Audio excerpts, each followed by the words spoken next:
Alright, this is pumped up. I'm ready to do this. Let's follow... Wait. This doesn't make sense. It's like a dimension inside a dimension. This is the Stanley Parable, but this is a bit trippy. A parable inside a dimension that goes into another dimension?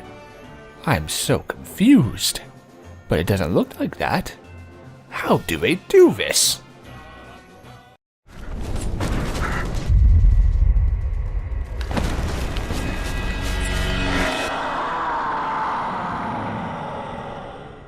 Welcome, ladies and gentlemen. I am SocioPsycho, and today we are going to look at the Stanley Parable, created by Galactic Calf, and it is a narrational-based game from a first-person perspective, where you walk around in an environment in an explorational manner that doesn't seem to end. We'll go more into what that exactly means, but first let us jump into the options menu. When we go into audio, you do have difference between master and music, so that's nice. You can move those appropriately. Sound quality of the game is very important as it is a narrational based game, and we'll go over the audio quality of the sound in the story option.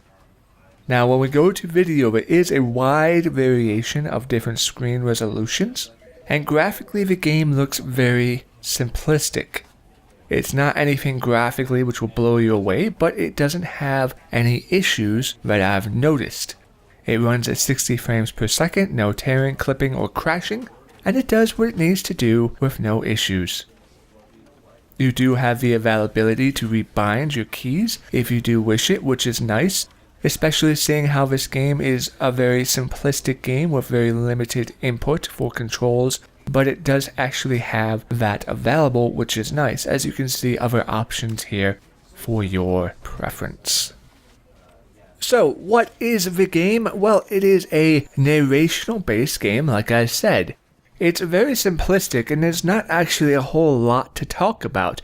The concept of the game is that you play as Stanley, and it is a parable of never-ending adventure. As you progress through the different levels, and you uncover the stories as you progress through, the narration will kick in on different areas, it hand leads you to a point through the story. Now the kicker, and why it is so beloved or why it is good, is because it offers a variety of different choices along your journey.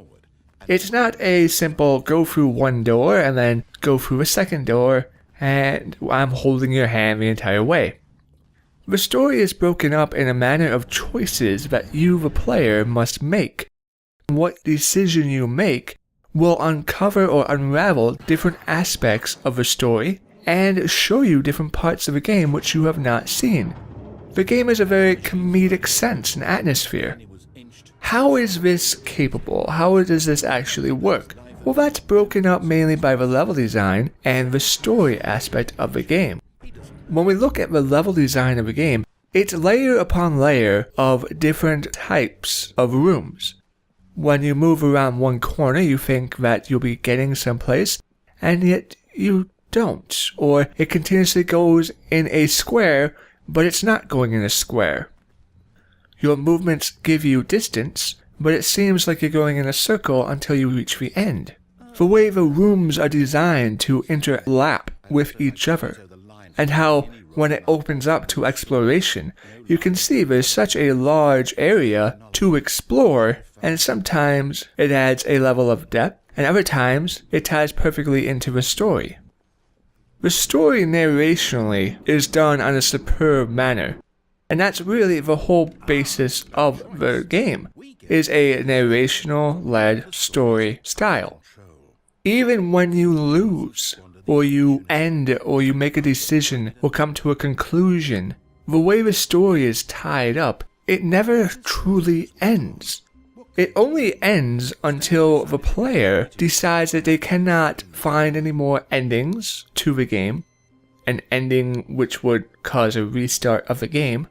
For when you get to one narrational pathway end, it doesn't say congratulations you win, it says now we are restarting the game, and it ties this into the story. And so when we talk about this story, how the narrational sense ties hand in hand with the progression and explorational sense of a game, the gameplay interaction that you do is actually very minimum, and that's perfectly fine because the way that you are led story-wise through the game, where at the end of your path of the choices you have made, it restarts the game that ties well into the story, and you say, okay, well, now I have to go through again. But it's not as simple as just saying, we are starting you over, because the choices you made could affect the restarted game that it forced upon you. So you play through once, the narrational gets frustrated, restarts the game, but this time, it's not exactly the same, or this time something's broken. There are variables that change the level design in the game as you progress through it. These variables make for an entertaining experience while you play. Even if you only get a few laughs, or you get a parody sense of first-person style games, or whatever the case may be, the game actually does what it needs to very well, tied into the narrational sense of the game, which is done in a very professional audio sound quality. And I'll let you hear that for yourself now. Here, yes. Oh, it's beautiful, isn't it? If we just stay right here, right in this moment with this place, Stanley, I think I feel happy. I actually feel happy. No, wait. Where are you going? Oh no, stay away from those stairs. If you hurt yourself, if you die, the game will reset. We'll lose all of this. Please, no, Stanley, let me stay here. Don't take this from me. No!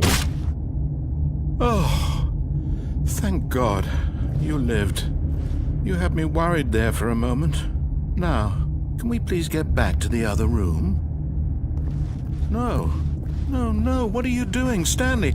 Please, I'm asking you not to take this away from me. I can't go back to what I was before. If you die, we'll both go back. Why are you doing this? Stanley, let's go back to the other room. Can you do that for me? My God, is this really how much you dislike my game? That you'll throw yourself from this platform over and over to be rid of it?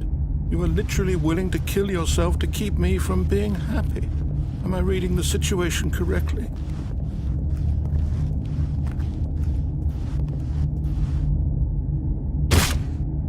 Or maybe you're just getting a kick out of it. I don't know anymore. I just wanted us to get along. But I guess that was too much to ask. It looks like you wanted to make a choice after all. Well, this one is yours.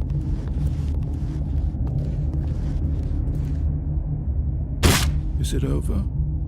It's going to restart, isn't it? I'm going back.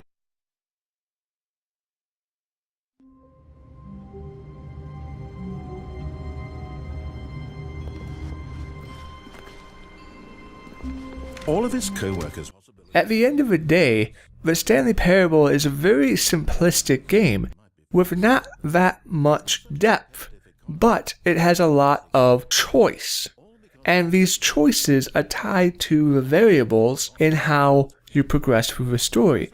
The level design is done in an amazing fashion, so it can be confusing or disorientating or feel larger than it is, will give you a sense of awe or wonder tied into the narrational aspect of the game, which continues to progress you in a manner that is entertaining, condescending, or elaborative. And it ties all these elements together just right to where it's worth a couple hours of playthrough.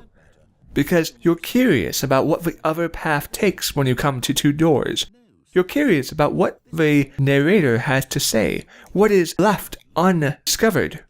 This game plays on the curiosity of humans, and it does so in such a magnificent fashion that I can easily recommend this game because I never felt as if my time was wasted.